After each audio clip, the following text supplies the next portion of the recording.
ही वह इसे शहर में बेचकर माधव से भी बड़ा आदमी बन जाएगा। जरा एक बोरी खोल तो देखूं तो सही कैसा दिखता है ये जादुई अनाज। मुनीम ने जैसे ही बोरी का मुंह खोला, उसकी चीख निकल गई।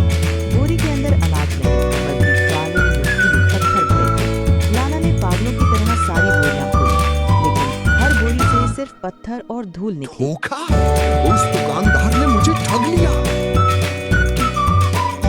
माधव का अनाज तो असली था।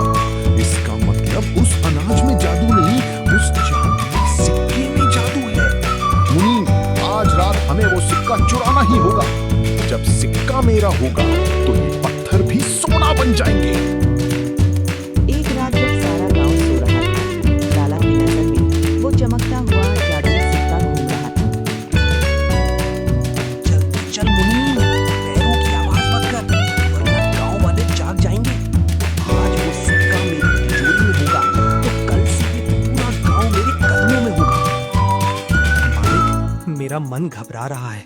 फकीर बाबा की चेतावनी याद कीजिए, वो सिक्का केवल नेक दिल वालों के लिए है, कहीं लेने के देने ना पड़ जाए। चुप कर डरपोक, तुझे लाना ही नहीं चाहिए था।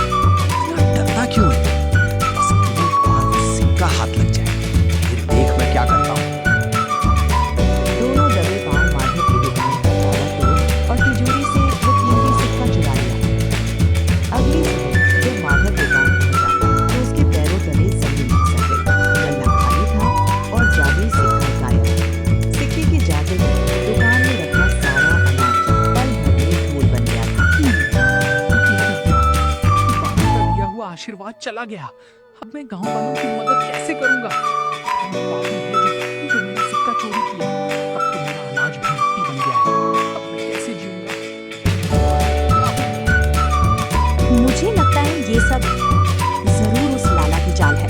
कल रात मैंने उसे दुकान के पास मंडराते देखा था। उधर लाला के घर पर मातम छाया था। लाला ने जैसे ही अपनी तिजोरी में वह सिक्का रखा, तिजोरी के अंदर रखा उसका अपना सारा पुराना धन, जेवर और जमीन के कागज रात में बदलने लगे। ये सब देख लाला की सांसें अटकने गई। क्या हो रहा है? मेरे सीने में बहुत जोर की दर्द हो रही है। कुछ कर वरना मैं मर जाऊंगा। बचाओ मुझे। तभी वहाँ माधव गांव के सरपंच को लेकर आ जाता है। लाला को जमीन पर धड़कता देख सरपंच ने सब समझ लिया। लाला, तुमने माधव का आशीर्वाद चुराया, पर तुम भूल गए कि कुदरत का इंसाफ सबसे बड़ा होता है। तुमने दूसरों की रोटी छीनी, इसलिए आज तुम्हारा अपना धन भी राख हो गया और अब तुम भी नहीं बचोगे। माधव, मुझे माफ कर दो। मैंने बहुत से गांव वालों को लूटा है।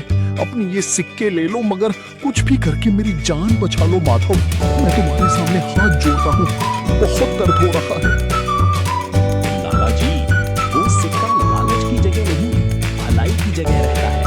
उसे आपने जिस हाथों से उठाया था, उसी हाथों से लौटा दो, वरना तुम्हारी जान चली जाएगी। ये लो माधव, और मेरी जान बचा लो, वरना मैं मर जाऊंगा। जैसे ही लाला ने सच्चे मन से अपनी गलती मानी और वो सिक्का लौटाया, खुद ब खुद धीरे धीरे लाला की तबीयत ठीक होने लगी। मगर वो अब समझ चुका था कि लालच करने और दूसरे का हक मारने वाला कोई इंसान कभी सुखी नहीं रहता।